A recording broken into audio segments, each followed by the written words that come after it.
Hati mau bersih, itu dikatakan dicocokkan dengan pelatu. Jadi pikiran, perasaan, nafsu. Mungkin aja trikotomi. Tapi di bahasa Tionghoa sama bahasa Ibrani sama.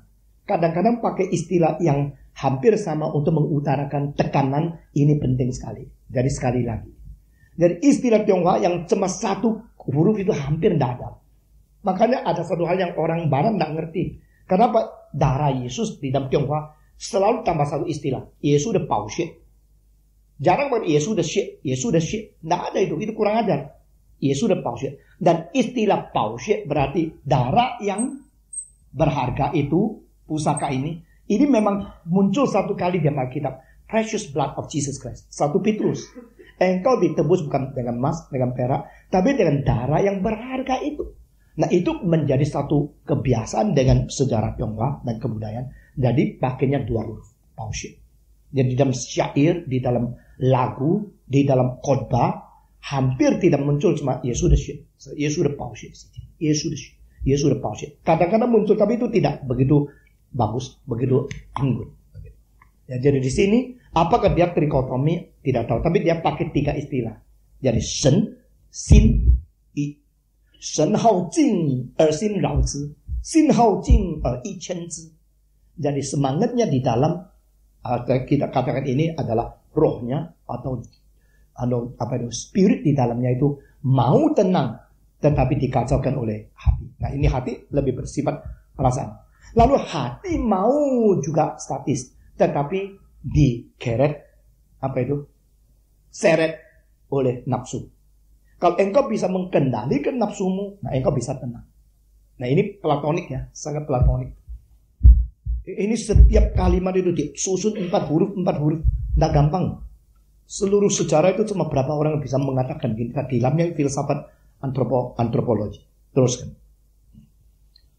Kalau bisa mengendalikan nafsunya, maka hatinya secara otomatis statis. Berarti still, tenang.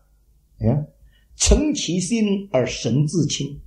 Bisa membersihkan hati atau perasaannya. Maka rohnya atau pikirannya dengan otomatis jernih. Ziran liu yu bu shen. Dengan demikian, maka dengan sendirinya akibatnya adalah 6 macam nafsu semua tidak timbul lagi. Yang disebut 6 macam nafsu itu apa? Saya tidak tahu ya. Tapi ini Qing Liu Yi sudah menjadi satu peribahasa Tionghoa. Yaitu 7 macam emosi, 6 macam nafsu. Itu cuma pepatah saja.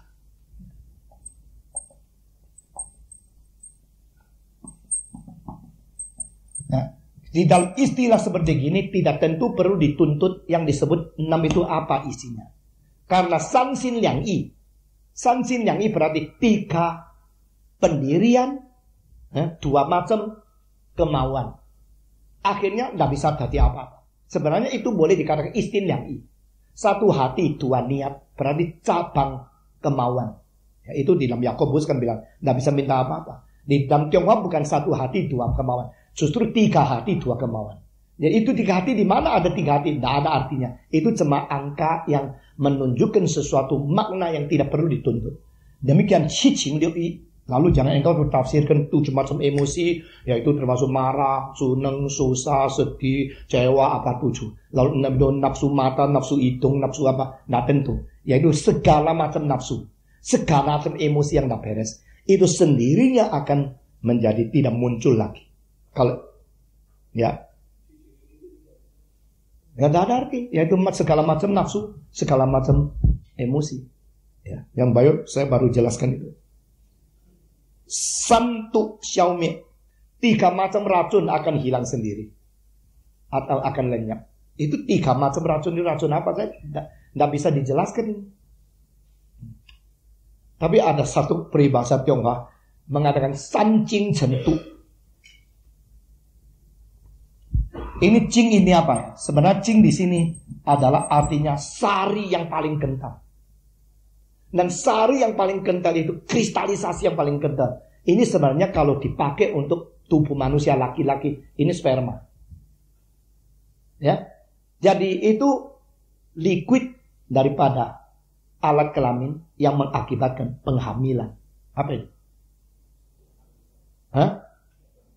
Bukan. Sperma itu kan pembuangan. Bukan. Itu liquidnya itu namanya apa? Semennya. Nah, itu namanya cing. Jadi menurut itu, orang kalau masturbasi itu berarti dia membuang hal yang paling kental, yang paling baik dari tubuh.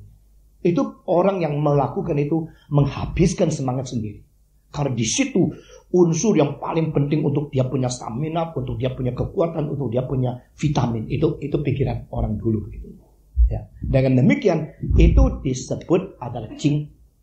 Yang dipesan jing sentuh berarti kalau seorang wanita tubuhnya mempunyai campuran sperma dari 3 laki, pasti dia sakit penyakit kelamin.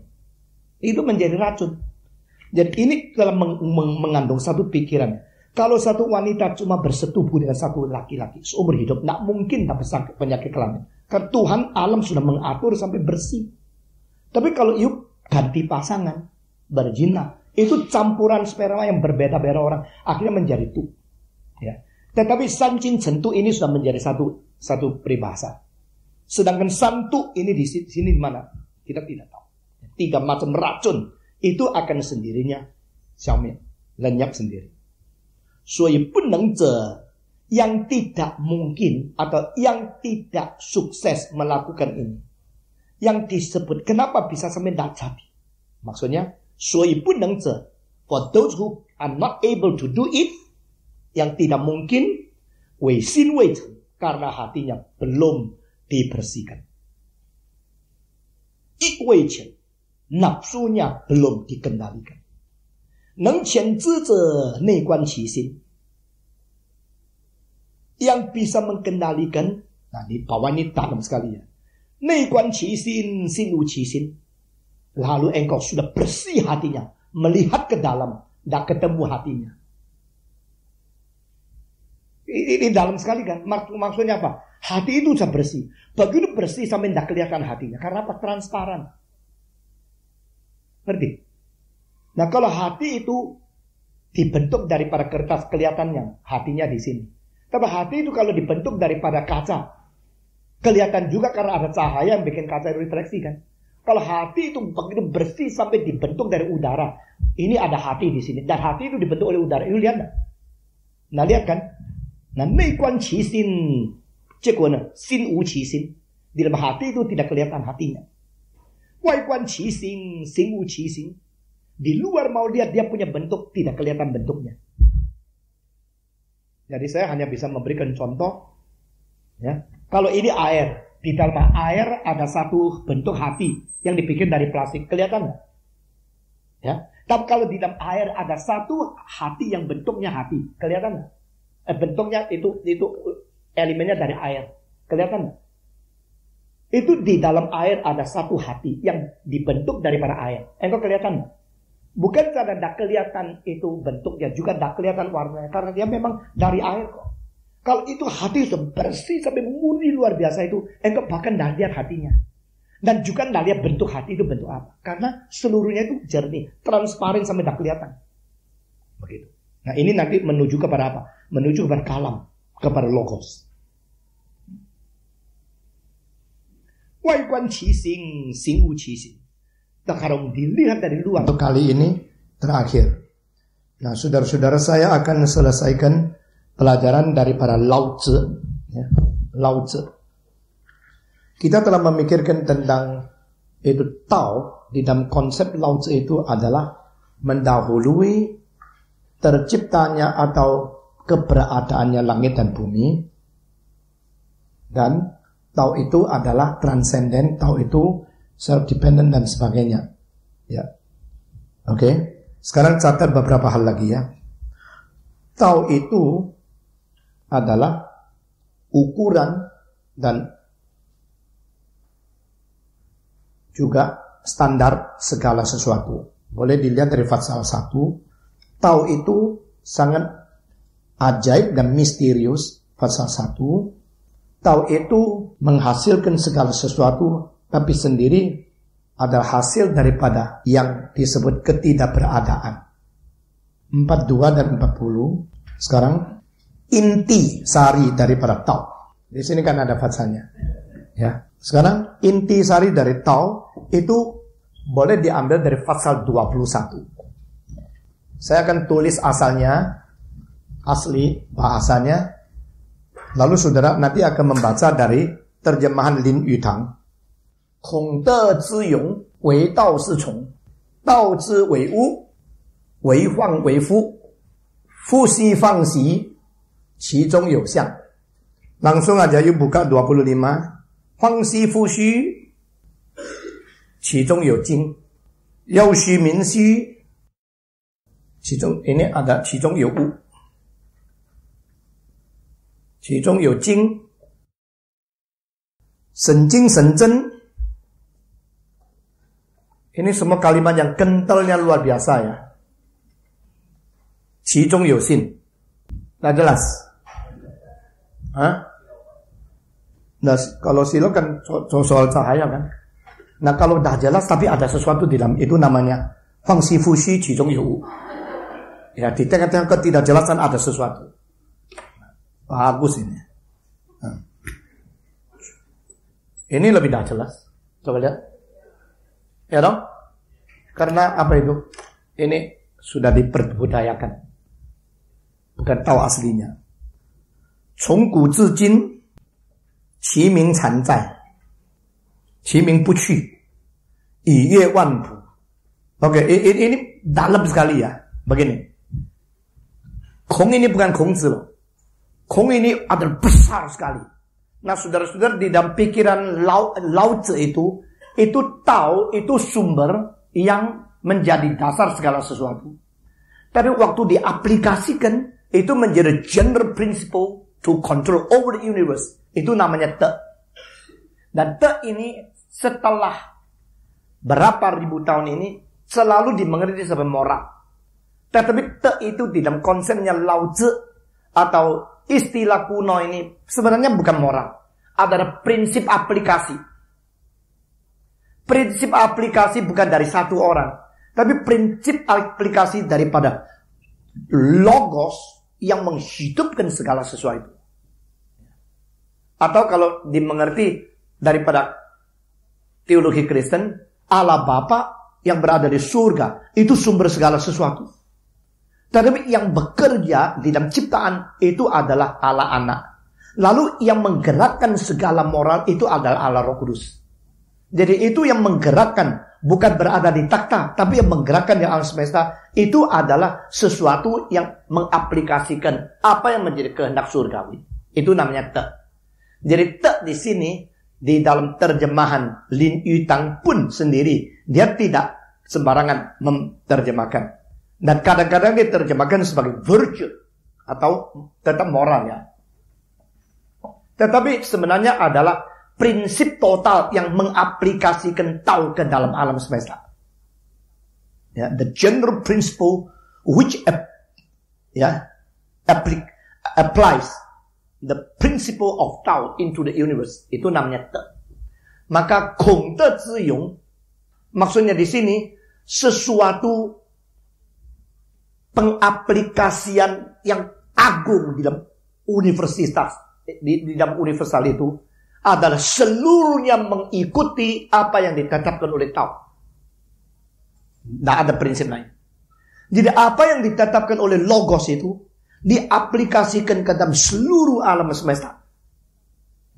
Maka istilah Yong ini di dalam bahasa Tionghoa ada 3 artinya. Pertama, toleransi. Kedua, isi intisari. Ketiga adalah appearance, mukanya. Tapi di sini artinya bukan 3 itu. Ini bahasa kuno. Jadi Yong di sini artinya adalah sifat esensi. Jadi sifat esensi daripada seluruh aplikasi yang agung di dalam alam semesta adalah seluruhnya harus mentaati prinsip yang ditetapkan oleh kehendak Logos.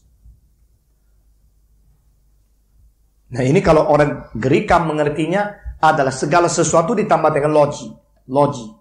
Ini lebih kecil lagi yang kasih saya siapa ini? Ini mesti dibesarin ya.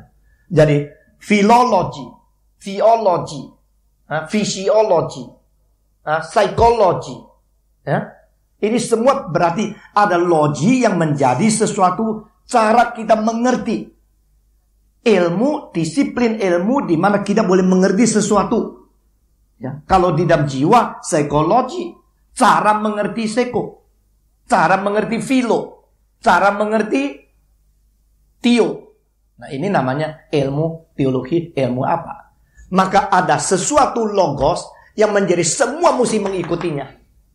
Dan ini sebenarnya mirip dengan orang Greka mengaplikan itu ke dalam pengertian. Logos menjadi logi. Logos itu firmannya, logi menjadi studinya. Begitu ya. Lalu, Dao Zi Wei Wu, Wei Huang Wei Wu, Wei Fu. Nah, jadi yang disebut logos ini justru kelihatannya tidak jelas. Jadi seperti ada, seperti tidak ada. Jadi engkau kalau terlalu cepat mengatakan, nah ini tidak mungkin, karena ini tidak jelas, ini tidak ada. Itu omong kosong, karena memang dia itu tidak pernah menyatakan secara mutlak jelas untuk diketahui oleh orang. Jadi di sini ada bagian-bagian the hiddenness of God. Saudara pernah mengerti arti istilah ini? The hiddenness of God. Dari siapa itu? Dua orang sebelum Luther siapa? Luther memperkembangkan itu. Nicholas of Nyssa. Nicholas of Nyssa memperkembangkan the hiddenness of God. Lalu Luther memperkembangkan, jadi Allah ada bagian yang tidak beritahu kepada kita. Jadi kadang-kadang kita jelas, kadang-kadang kita tidak. Dia kadang-kadang sembunyi, kadang-kadang dia menyatakan diri. Sebagaimana bulan ada bagian yang kita bisa lihat, ada bagian yang tidak bisa lihat. Bagian yang tidak pernah lihat adalah bagian yang di belakang karena dia tidak mau menyatakan diri. Sehingga sebenarnya apa yang ditulis di dalam Musa, yaitu Ulangan 29:29, yang bisa kita tahu itu memang dinyatakan kepada kita. Yang tidak bisa kita tahu itu ada secret dari para Allah sendiri. Jadi firman agung, logos itu adalah sesuatu yang kadang-kadang kelihatan, kadang-kadang tidak kelihatan. Seperti jelas, seperti tidak jelas. Jelas sih, tidak jelas sih. Tapi di dalamnya ada sesuatu yang disebut apa? Yang menentukan segala perubahan di dalam alam semesta. Dan ada pembentukan alam semesta. Fu xi, huang xi, qi zhong you xiang. Huang xi, fu xi, ini balik ya. Fu huang, huang fu. Wei fang, wei fu. Ya. Jadi, nyata, tidak nyata. Tidak nyata, nyata. Di dalamnya ada pembentukan segala sesuatu. Dan di dalamnya ada sesuatu yang akhirnya menjadi eksistensi di dalam alam semesta juga. Youxi min xi. Jadi ini begitu mendalam dan begitu misterius. Tetapi di dalamnya ada sesuatu intisari yang paling esensial. Kemarin saya sudah menjelaskan tentang ini. Sari, ya. Sari ayam, atau sperma manusia. Itu pakai istilah yang sama. Berarti yang paling kristalisasi, yang paling kental, yang paling penting, yang paling menjadi esensial, paling dasar. Di dalamnya itu, di dalam logos itu ada. Senjing sencen, begitu kental, begitu kristal, dan begitu concentrated, sehingga menjadi yang sebenarnya begitu benar. Jadi the essential essence of the logos is the truth himself. Jadi itu adalah kebenaran. Qi zhong you xin. Dan di dalamnya itu menjadi sesuatu kebenaran yang bisa dipercayai. Nah ini kalimat seperti kalimat Paulus yang mengatakan, aku mengabarkan Injil kepadamu, Kristus lahir ke dunia adalah untuk menyelamatkan orang berdosa. Perkataan ini boleh dipercayai. Ada nggak? Perkataan ini adalah sesungguhnya. Perkataan ini boleh dipercaya. Di dalam Chinese itu, 这话是真的, 这话是可信的. Persis dua ini. Jadi karena ini sungguh dan ini mempunyai kredibilitas, maka ini ada firman. Maka the truth, the logos is so truthful and so believable. 其中有经, 神经神真, 其中有信. Ini heran sekali ya, ini wahyu umum yang memuncak sampai seperti ini nih. Hampir tidak ada di dalam filsafatnya barat. Dan ada satu kalimat yang baru saya tadi sadar. Kok Lao Tzu mengatakan, saya kok bisa tahu ini adalah karena ini. Saya bisa tahu ini adalah karena ini. Wu zhi dao, ci ye. Maksudnya, saya kok bisa mengerti tentang logos. Nah, karena logos. Nah, berarti mengerti logos pun adalah sesuatu jalan yang harus sesuai dengan apa yang dimaui oleh logos. Seolah-olah sudah mendekati, diwahyukan oleh logos itu kepada dia. Tapi tidak muncul istilah wahyu. Jadi seluruh pengertian filsafat Chinese, tidak ada satu pengertian wahyu. Dia cuma menjelaskan dan pengertian ini pun ada sesuatu daripada logos. Tapi di India terus pakai enlightenment. Aku sadar. Chinese memberikan penjelasan. India satu great awakening, sadar. Kalau Ibrani diwahyukan. Nah, itu perbedaan. Ya. 从古至今其名不去. Dari purbakala sampai sekarang, maka dia tidak pernah meninggalkannya, tidak pernah ditolaknya atau tidak pernah lenyapnya. Selama-lamanya berada dan tidak ada perubahan. Ini berarti yesterday, today, and tomorrow, and the future, no change of the logos. Logos itu tidak ada perubahan kemarin, sekarang, sampai selama-lamanya. Dan firman itu sendiri adalah mempunyai nama yang tidak mungkin lenyap. Yi Yue Wan Pu. Nah, ini Yue Wan Pu ini sama sekarang kita kalau yang sudah lulus universitas di Taiwan pun baca ini juga nggak ngerti. Karena ini bahasa kuno. Yi Yue untuk membuka dan memulai segala permulaan segala sesuatu artinya. Jadi is the beginning, the beginner of the all beginnings. Is a creator of all creatures. Is a starter of everything started. Jadi itu logos. Jadi ini di dalam logos itu menjadi kemungkinan memberi bentuk, memberikan eksistensi, mempunyai esensi, atau Qing ini juga bisa dimengerti sebagai roh yang paling dasar. Sehingga adalah kebenaran yang boleh dipercaya dan kekal tidak pernah lenyap. Ini intisari dari logos. Coba dibaca. Ini pasal keberapa? 21. Mari kita baca terjemahan dari Lin Yutang. The marks of great virtue follow along from the Tao. The thing that is called Tao is elusive, evasive. Evasive, elusive. Yet latent in it are forms. Elusive, evasive. Yet latent in it are objects. Dark and dim. Ini dark and dim, saya tadi menerjemahkan so deep and so mysterious. Ya. Yet, latent in it is the life force. The life force being very true. Latent in it are evidences. Jadi, it is true, truthful, and believable. Yang bisa dipercaya. From the day of old till now, its name, manifested forms, are never ceased. But which we may view the Father of all things. How do I know the shape of Father of all things? Through this. Yaitu melalui ini. Ya, ini disambung lagi. Kalimat yang terakhir. Aslinya adanya. Wu hei zi zhong fu zi zhuang. Ci yi. Saya. Ini kurang gemuk ya. Yang baru ada hitam ini. Coba lihat. Hah?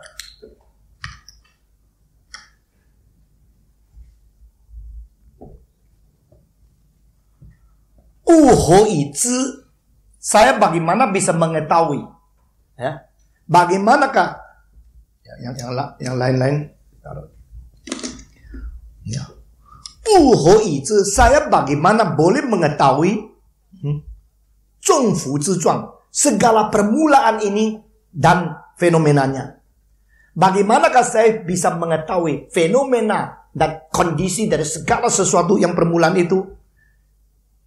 Isi berarti melalui inilah, yaitu melalui logos. Jadi saya justru mengetahui logos melalui logos, tapi dia tidak, istilah wahyu itu tidak muncul. Oke? Ini mengenai logos. Ya. Ya, ini this ya. Itu di dalam bahasa aslinya itu cuma singular. Saya tidak mengerti kenapa itu berani diterjemahkan oleh Lintang menjadi aneh-aneh ini. Semua ini. Jadi dia melihat ini mengetahui.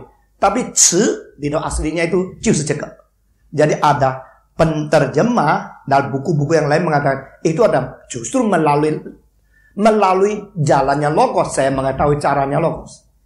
Begitu. Jadi itu bagi saya signifikan sekali.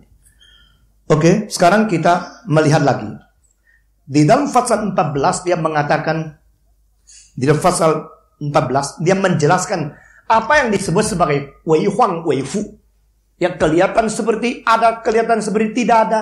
Kadang-kadang bisa ketahui dan kelihatan kadang-kadang tidak. Itu apa artinya? Nah, pasal ke-14. Tidak semuanya, sebagian saja yang mau saya kutip. Shi zi bu jian wei zi yi. Waktu dilihat tidak kelihatan. Itu namanya yi. Ming zi yi. Ting zi bu wen ming ye xu. Waktu didengar tidak kedengaran.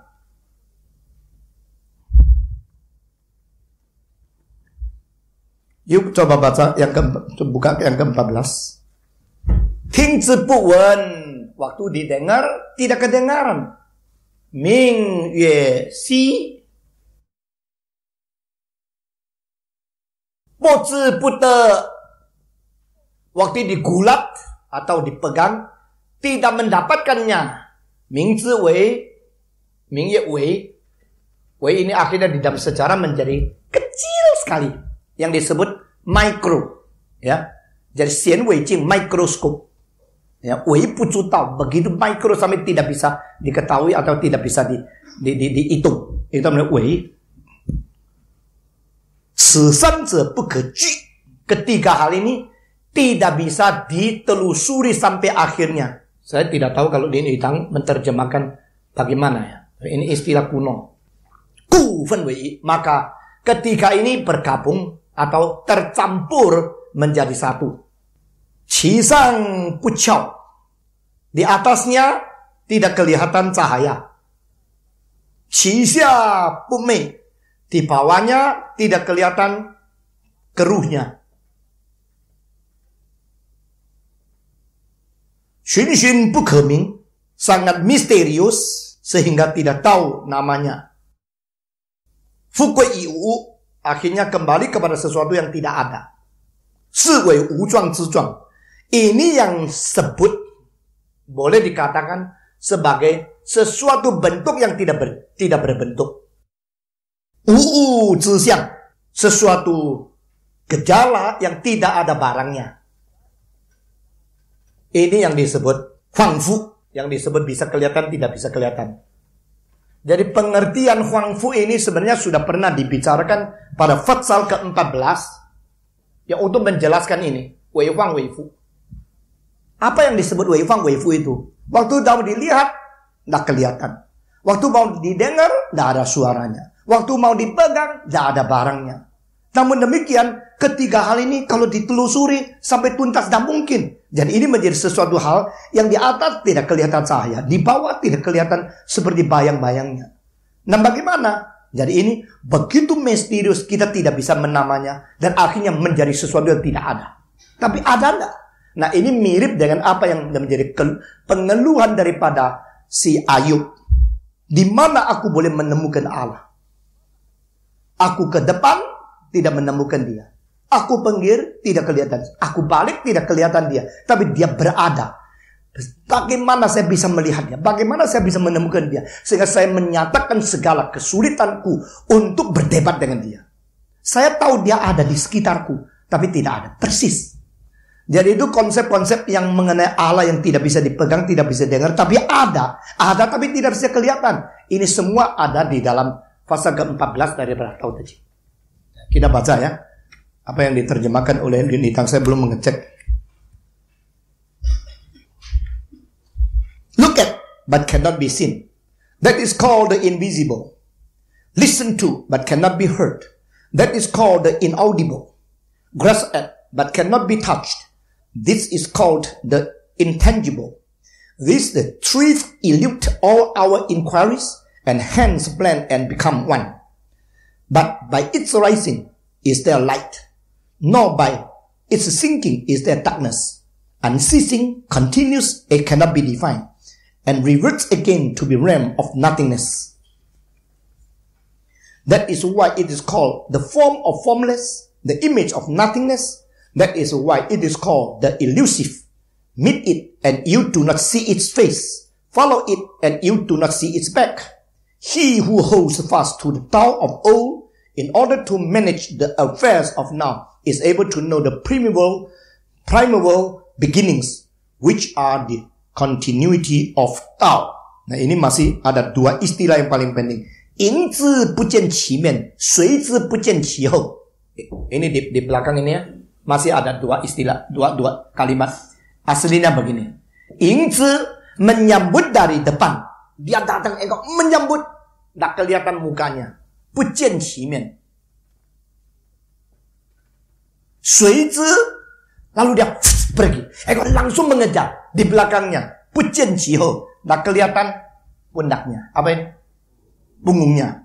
随之不见其后. Nah, ini apa ini? Ini logos. Jadi logos itu ada nggak? Nggak ada. Nah, itu yang mengatakan begini hanya menyatakan dangkalnya ateis. Yang mengatakan ada, yaitu menyatakan terlalu berani membuat agama. Ya. Jadi saya sudah bertemu dengan Tuhan. Apa yang kau temukan? Tuhan yang mana? Loh, dia ngomong-ngomong, oh kalau hantu itu bukan Tuhan. Ya. Jadi orang yang mengatakan tidak ada, memberanikan diri mengatakan tidak ada Allah, itu ateis. Yang mengatakan ada, terus gini-gini, itu orang dangkal dalam agama. Jadi itu terlalu mendalam, jauh lebih mendalam dari apa yang kau bisa lukiskan. Kau bisa katakan, the holy other dari Karbat, mirip seperti itu. When you welcome it, you do not see the face. When you follow it, you do not see the back. What is that? Something exists, but superior and far beyond, transcends your understanding and your comprehension. Itu logos. Ada pertanyaan? Silakan.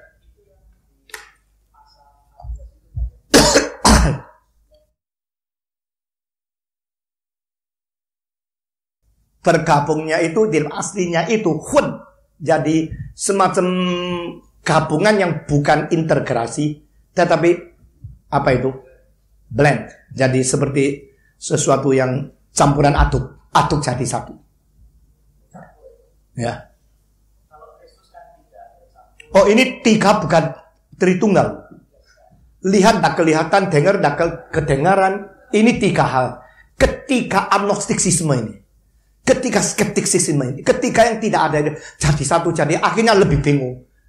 Sudah lihat, tak ketok.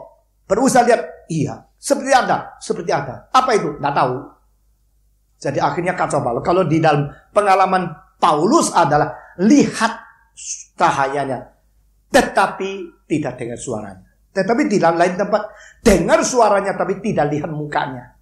Lalu orang Islam bikin dua itu untuk dikontrakan. Maka kitab suci omong kosong karena kontradiksi sendiri. Pernah membaca? Saya umur 19 baca itu 96 kontradiksi kitab suci yang ditulis orang Islam. Itu sudah kira-kira 40 tahun yang lalu, 30 tahun. Wah, saya goncang imannya. Lalu saya selidiki ya, Alkitab. Akhirnya saya mengatakan, pasti dia yang salah. Ini yang dah salah. Saya selidiki, akhirnya saya menemukan kelihatan cahayanya, tapi tidak dengar jelas suaranya. Ayat yang lain mengatakan, kelihatan dengar suaranya tapi tidak kelihatan orangnya. Kelihatan orang sama kelihatan cahayanya lain dong. Dengar suara sama dengar jelas kalimatnya itu juga lain dong. Jadi itu memang huangfu. Jadi seperti ada, seperti tidak ada. Pengalaman agama selalu begitu. The religious experience is not clear. It's not understood. Tidak bisa dimengerti secara tuntas, tidak bisa jelas diberikan pengertiannya. Karena itu semacam pengertiannya ada huangfunya di dalam. The hiddenness of God and the revealed face of God. Itu selalu ada sesuatu yang bergabung di dalamnya. Oke? Ya.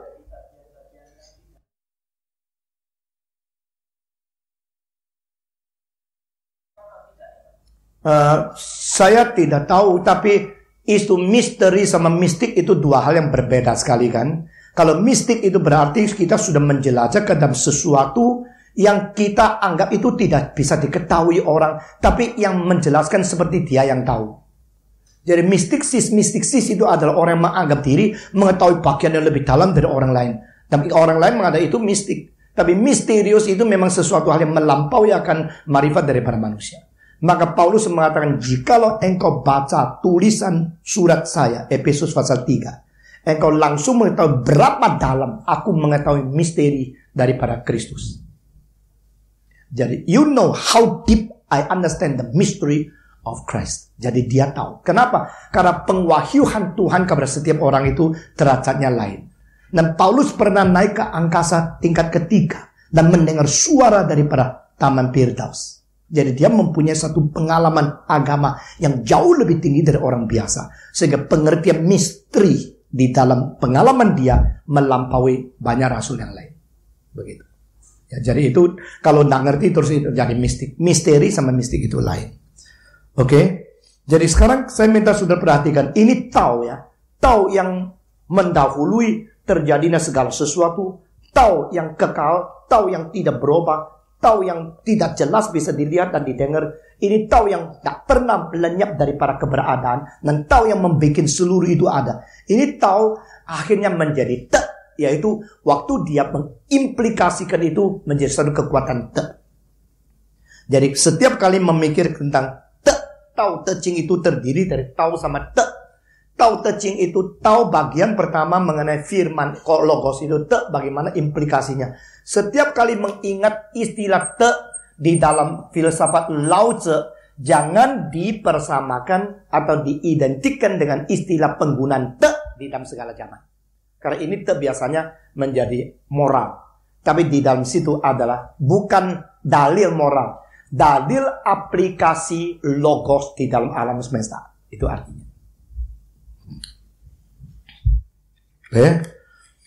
Sekarang kita ke 51.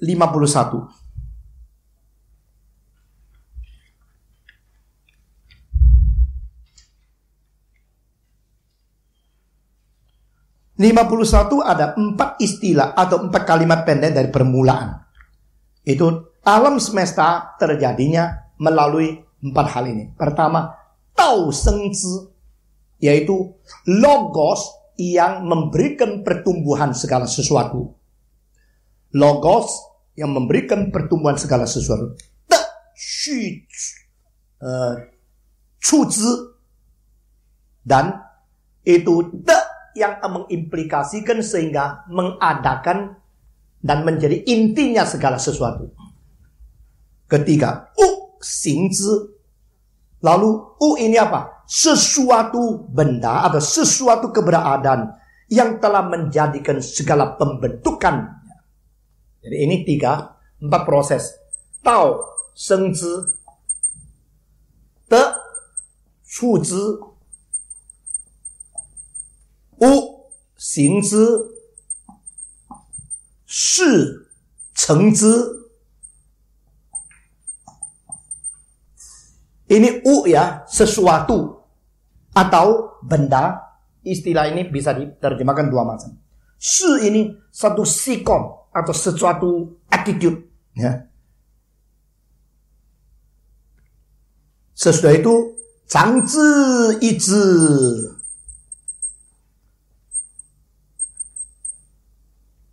Heng Zhi Du Zhi. Nah ini 2 istilah, semua lain sama penjelasan pengertian sekarang. Zhang Zhi Yi Zhi, pertumbuhan dan mempertumbuhkan dan memelihara. Nurture, apa itu? Merawat ya. Masih kurang. Merawat cuma protect ya. Merawat dan membesarkan. Ini Zhang Zhi itu mempertumbuhkan, lalu merawat dan ya, tapi ya boleh kalau orang manusia boleh lah. Tapi seluruh alam semesta disusui pakai apa? Susah ya.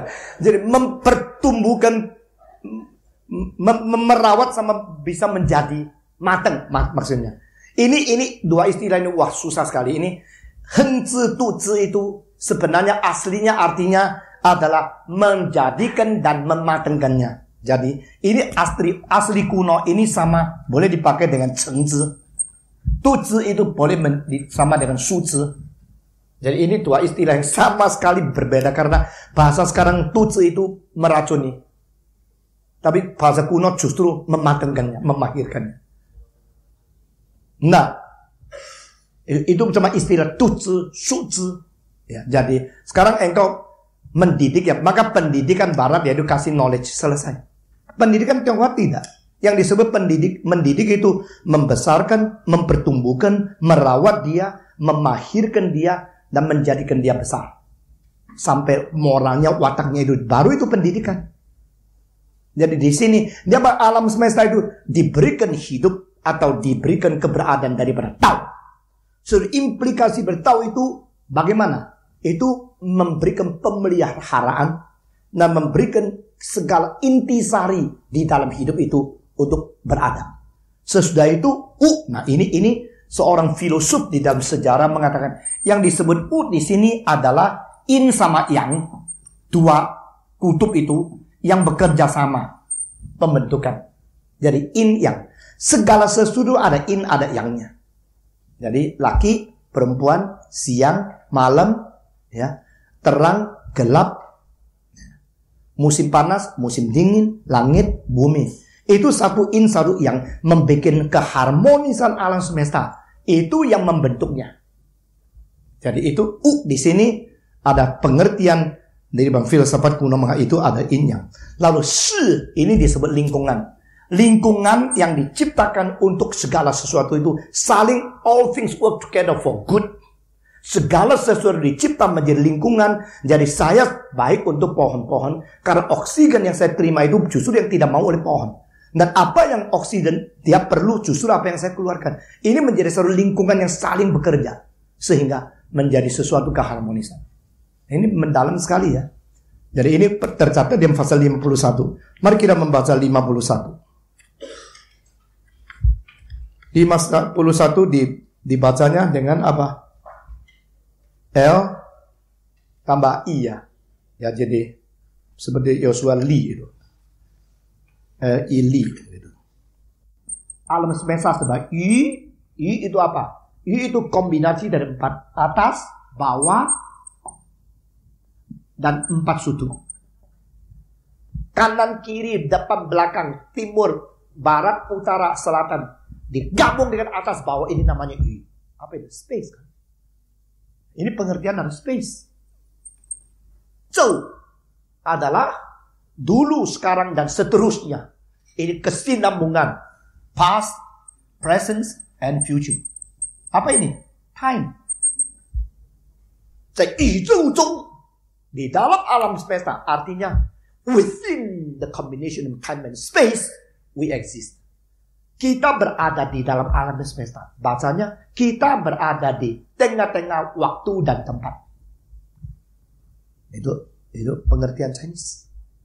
Lalu zhiran, nature, alam, alamiah.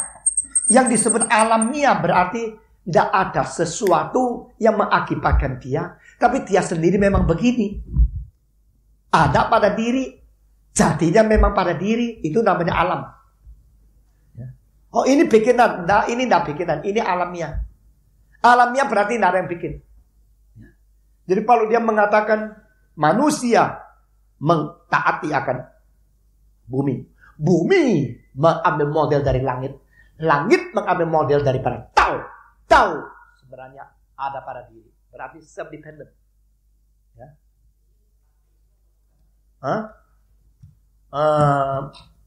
Ini istilah panteisme belum ada pada waktu itu.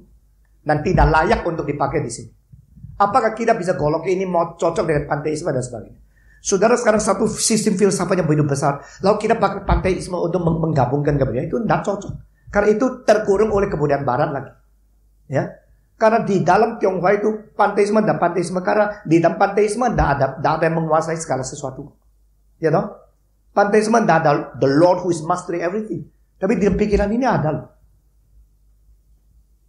Jadi itu panteisme yang menguasai sesuatu namanya natural law. Ya toh? Tapi ini lain lagi.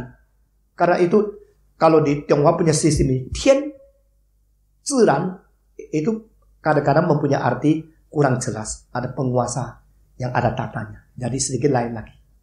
Tapi bisa mengatakan waktu bicara tentang natur ini bisa ke situ. Tapi itu tetap satu sistem barat yang ada ketidakmiripannya.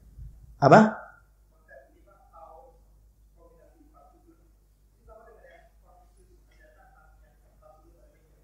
4 sudut pada meja.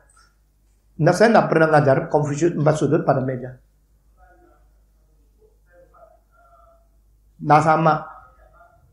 Ya, tidak perlu harus disamakan. Yang 4 sudut, Confucius itu 4 sudut apa? Mungkin itu seperti Zhen, Yi, Zi yang kemarin ajar gitu. Mencius itu.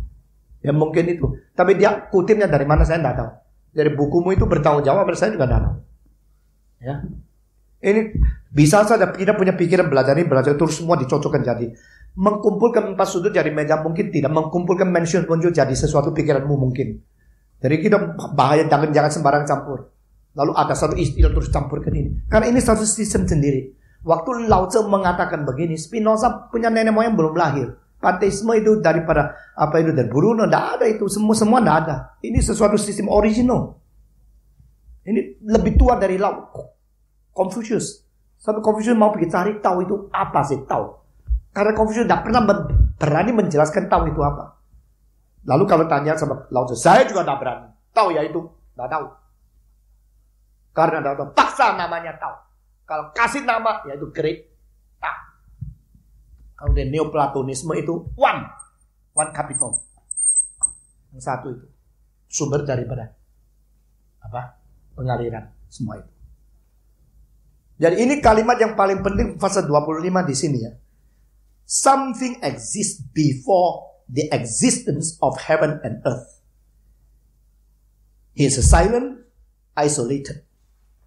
Standing alone, changing not. Standing alone ini apa artinya? Independent. Coba, ini istilah aslinya bukan standing alone.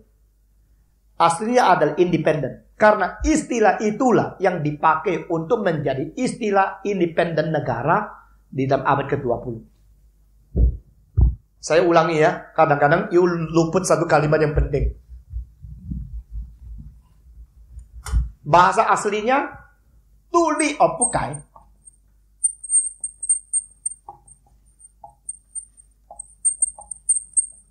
Ini dua istilah tuli sudah menjadi istilah politik abad ke-20. Jadi kalau mengatakan Meigo tuli Ichi Chilionen 1776 tanggal 4 Juli Amerika independen. Ini 1945年 tuli Indonesia independen 1945. Korea independen 1948. Nah, Malaysia tuli. Semua istilah independen ini aslinya pertama kali muncul di dalam sejarah Tiongkok. Itu bukunya Lao Tzu. Tapi merdeka istilah ini tidak dipakai untuk orang. Tidak dipakai untuk politik. Tidak dipakai untuk negara. Dipakai hanya untuk tahu. Yang betul-betul merdeka cuma logos. Dia begitu hebat dan begitu teliti loh. The only independent one is logos. Firman, tahu itu. Tidak ada yang independen. Kan dia sendiri berdiri pada diri. Maka ini namanya independen. Bukai berarti unmoving.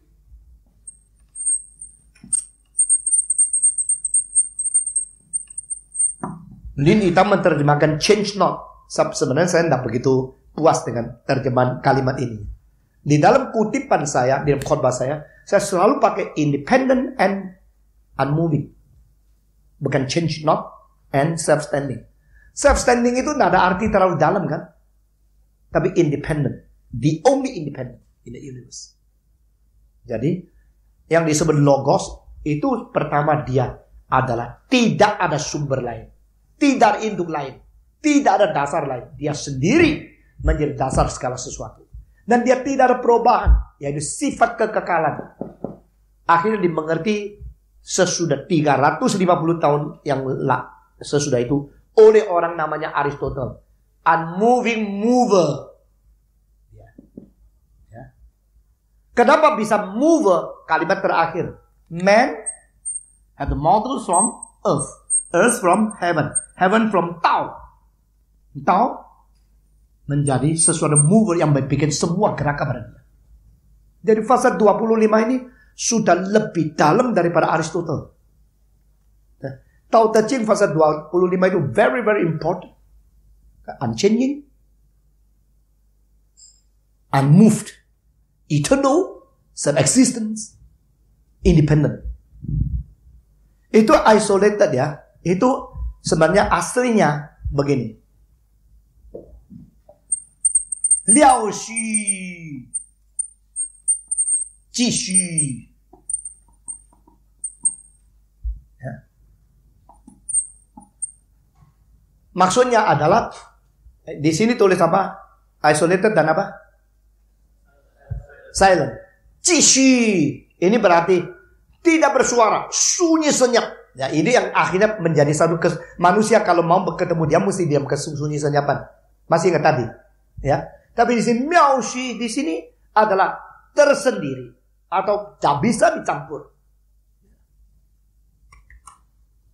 Ini terjemahan daripada bahasa kuno ya. Ini tidak gampang. Saya kira kalau kita tidak mengadakan kesempatan belajar ini 2 minggu, ya mungkin seumur hidup tidak ada kesempatan dengan baik-baik tentang hal ini.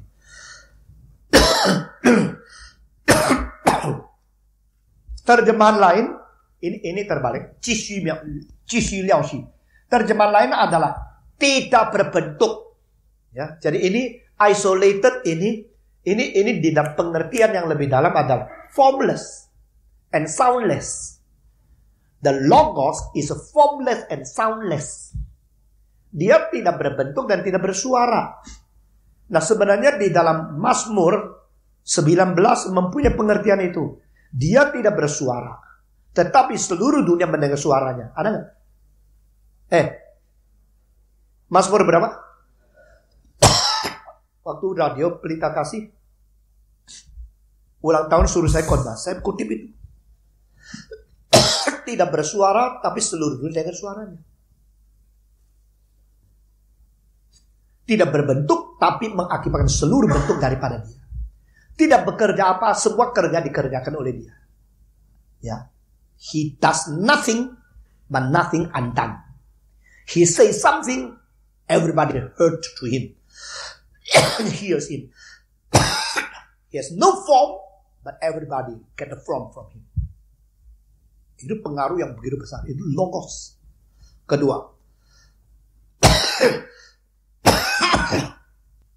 logos bersifat transenden. Pertama, melampaui segala yang berada. Kedua, melampaui pengertian atau rasio. Ketiga, melampaui penjelasan. Keberapa? Keempat,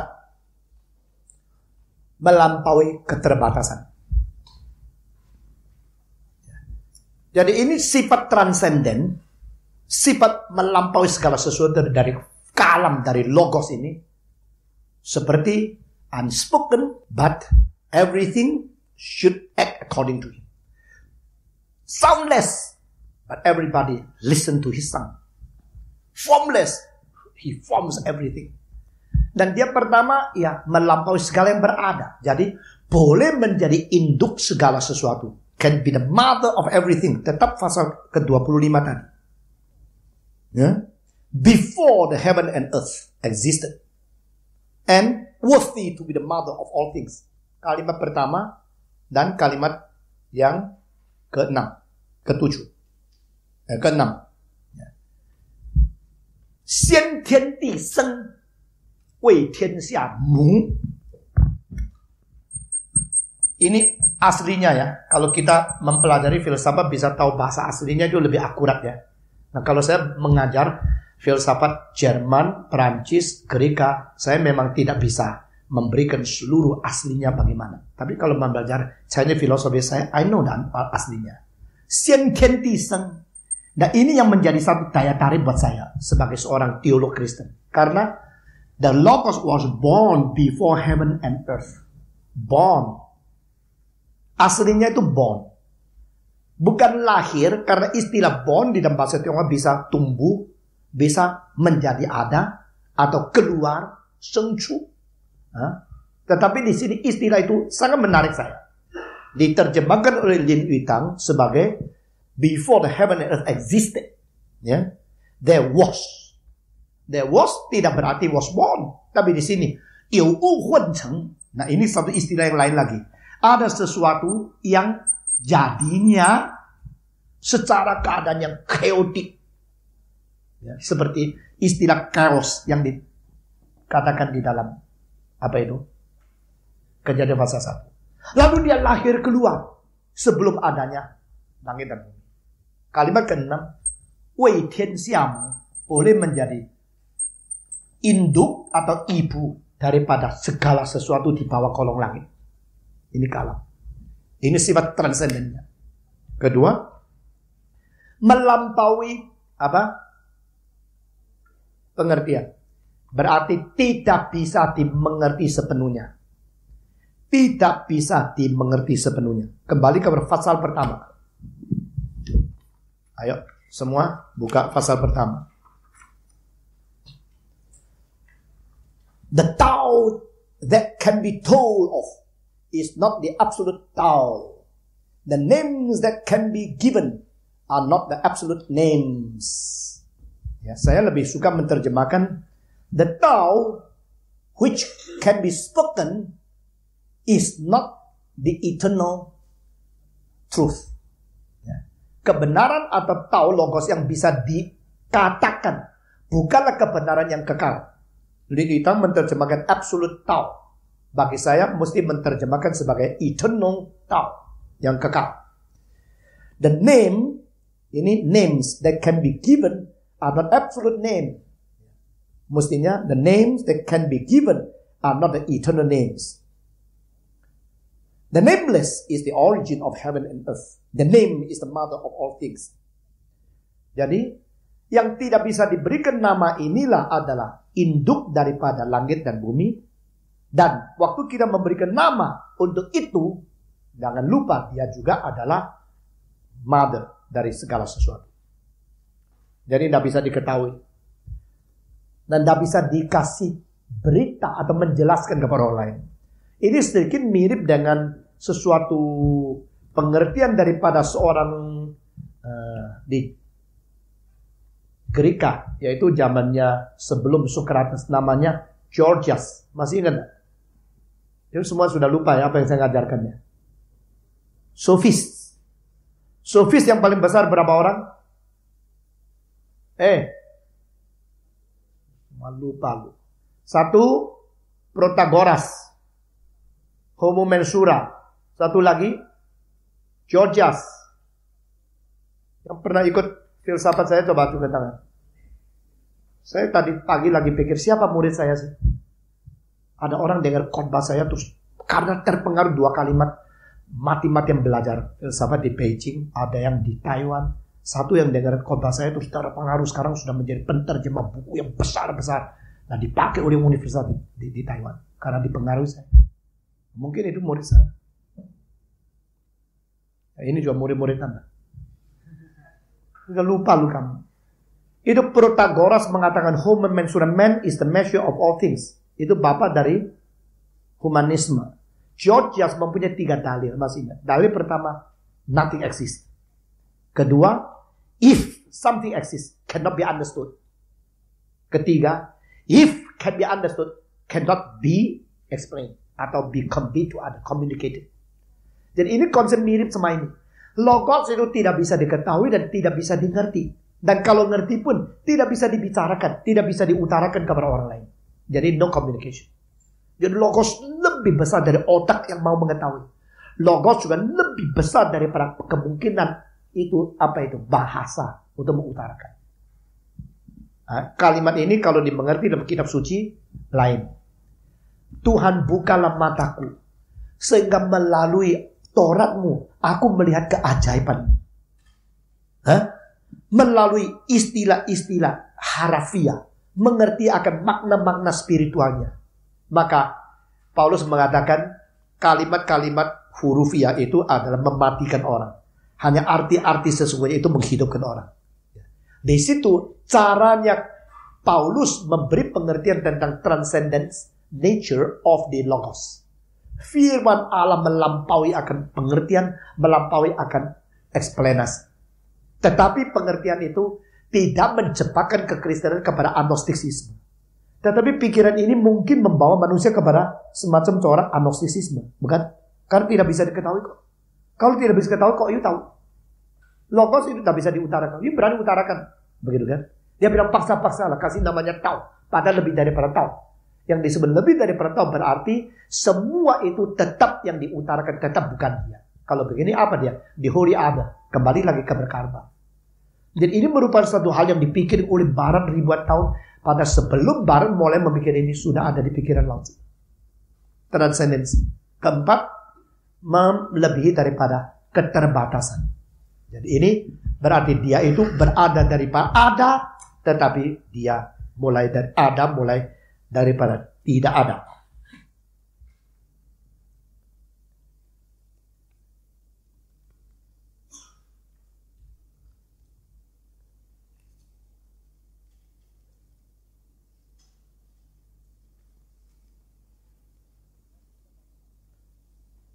Mari kita baca apa ayat ke-14. Pasal ke-14. Look at. Ayo semua baca. 1, 2, 3. Look at, but cannot be seen. That is called the invisible. Listen to, but cannot be heard. That is called the inaudible. Grasp at, but cannot be touched. That is called the intangible.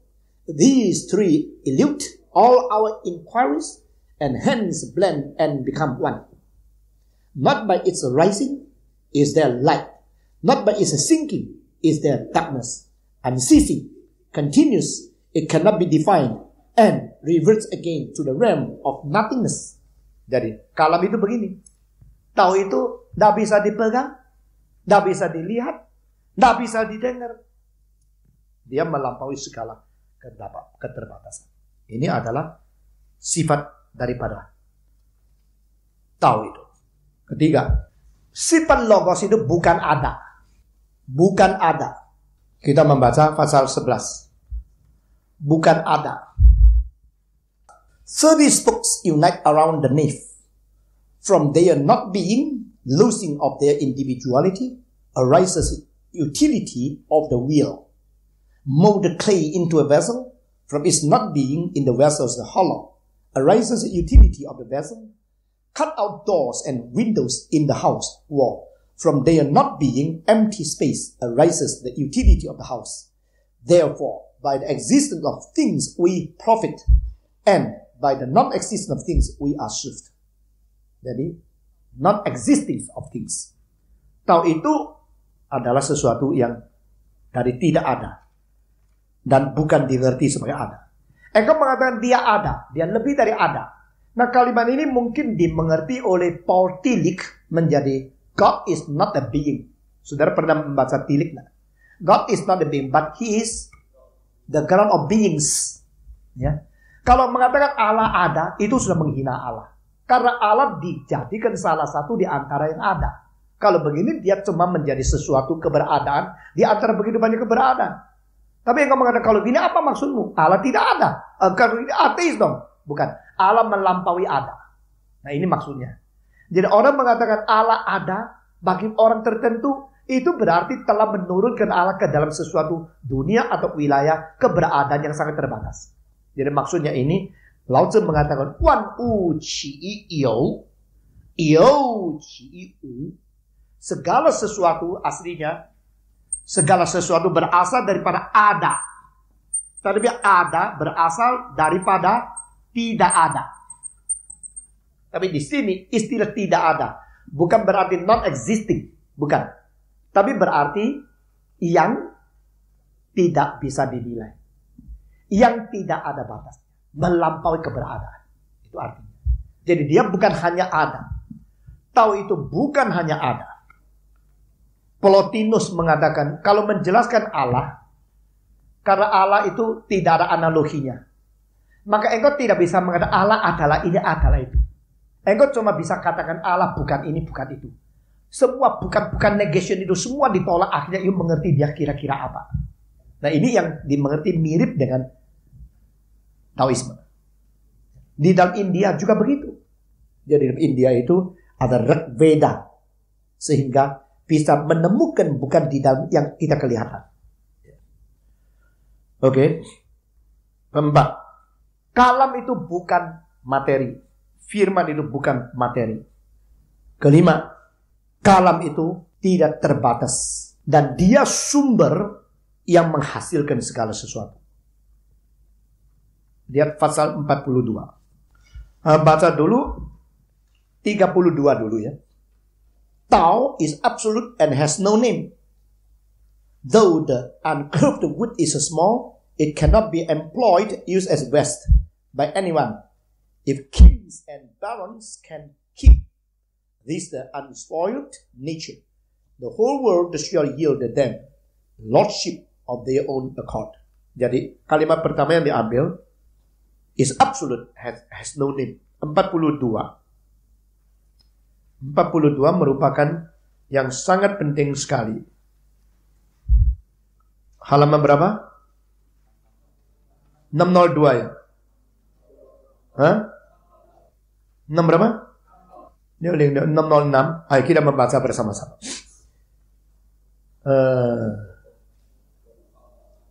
One out of what? 1, 2, 3. Out of Tao, one is born. Out of one, two is born. Out of three are born. Out of three, the created universe. Jadi aslinya adalah Tao Seng I, I Seng O Seng San, San Seng Wan Wu. Logos melahirkan satu. Satu melahirkan dua. Dua melahirkan tiga. Tiga melahirkan semua. Jadi istilah created tidak ada. Jadi di sini istilah created itu tambahan daripada Lin Yutang ya. Aslinya tidak ada. Ya ini pasal yang penting sekali.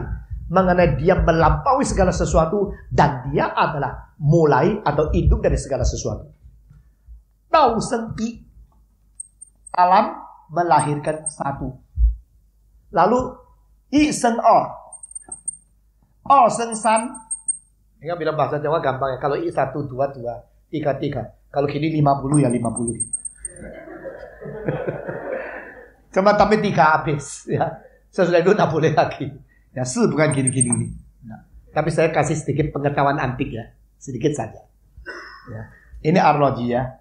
Atau lonceng. Kalau ini apa? 12. Ini? Ya. Ini? Ini? Ini? Ini? Begini. Lalu ini 11. Ini 10. Ini 9. Ini 8. Ini 7. Ini 4 begini kan? Oh ya. 1, 2, 3, 4, 5. 4 begini kan? Nggak boleh. Kalau you menemukan satu papel orji tulis begini, itu nggak ngerti satu ikatan janji 120 tahun yang lalu di Switzerland. Ini mungkin seluruh STTRI coba saya tahu. Jadi arlogic, kenapa? Nah, menurut janji itu semua arloji mesti 4-nya tulis 4 biji. Coba lihat. Ada nggak ya arloji begitu? Coba lihat. Kalau dia tulis gini, berarti itu pabrik Jepang, Tiongkok yang nggak ngerti janji itu bikinan sendiri. Ya. Tapi kalau ngerti antik, dan Arloset mempelajari mendetail ya. Ya, mestinya begini. Nah, ada nggak yang pakai mesin itu? Budi ya, siapa lagi? Ya, betul nggak? 4 biji kan? Lu sampai mati nggak perhatikan itu, kecuali ikut kelas saya. Sudah ada arloji pun nggak tahu. Hah? Nah, benar lihat cuma lihatnya selective perception. Mau tahu jam berapa toh? Begitu. Sebenarnya orang paling tidak jujur ya lihat kaca. Semua orang lihat kaca itu tidak pernah jujur. Yang lihat kaca bukan mau lihat kaca, mau lihat diri kok. Ya toh. Dan itu dalam hal apa tidak jujur? Tidak hal lihat kaca tidak jujur. Nah, tidak dengar khotbah pun tidak jujur. Mujizat dengar khotbah itu seperti lihat kaca. Langsung lihat diri salah di mana, bertobat. Sudah dengar khotbah tidak bertobat, dicatat-catat untuk khotbah lagi. Kan kurang ajar betul. Itu tidak jujur kan. Ikut kuliah saya juga tidak jujur dulu. Nanti untuk bahan khotbah lebih banyak. Tapi tidak dengar tahu itu apa. Jadi akhirnya sudah tahu itu jam 4. Jam 4. Ini 4-nya mesti begini. Ya. Jadi 4 yang asli. Yang gini-gini ini pabrik yang tidak tahu ikatan janji. Kenapa begini, saya heran. Karena tidak ada di dalam bahasa aslinya 4 tulis gini. Nah tukar sebab 6. Oh nggak begitu ah. Ini kan bisa saja ini satu di sini, satu di sana. Tapi ya mungkin aja. Tapi janjinya itu memang begini asalnya, Mbak, ini bikinan sendiri. Mungkin Wiwi waktu janji ada di sini.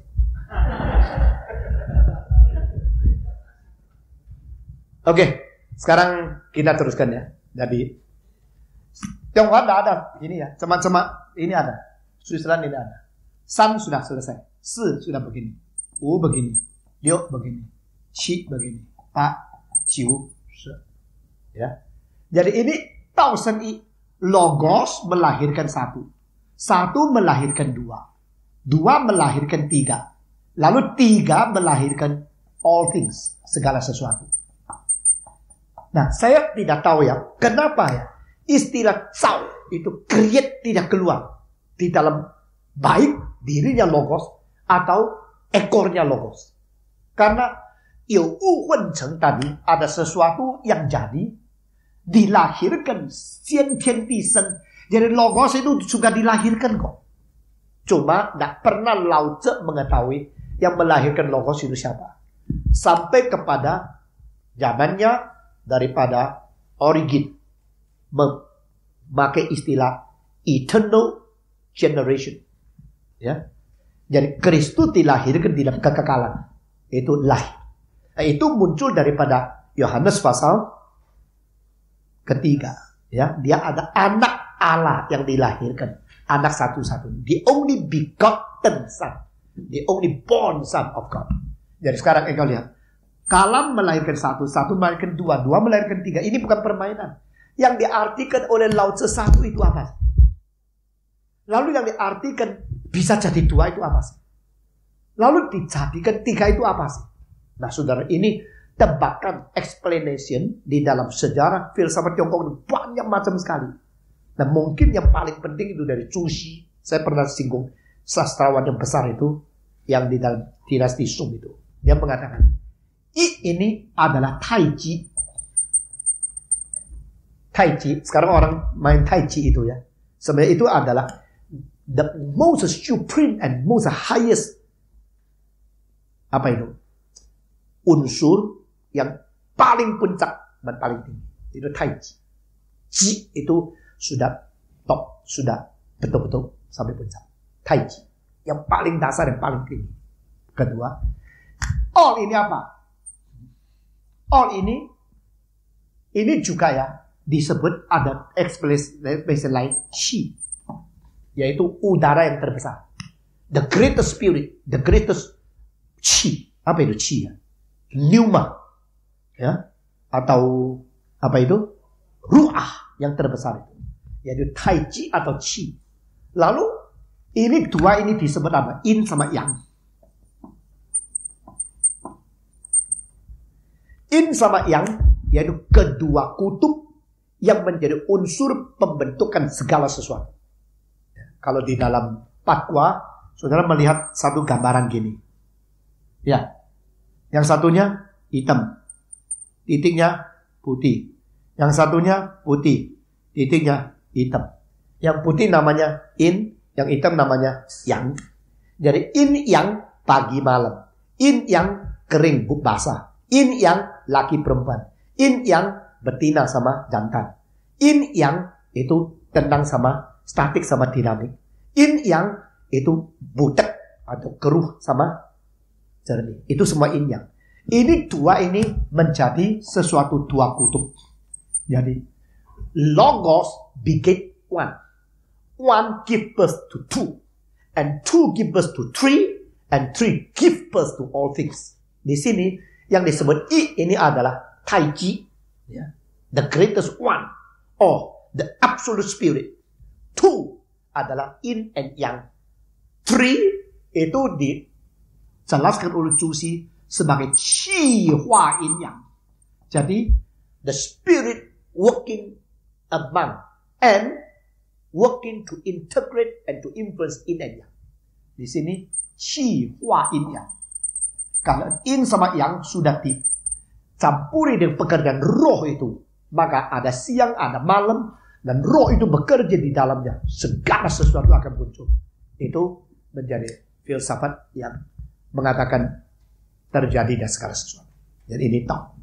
Ya, saya kira hari ini mungkin kita sampai di sini dulu.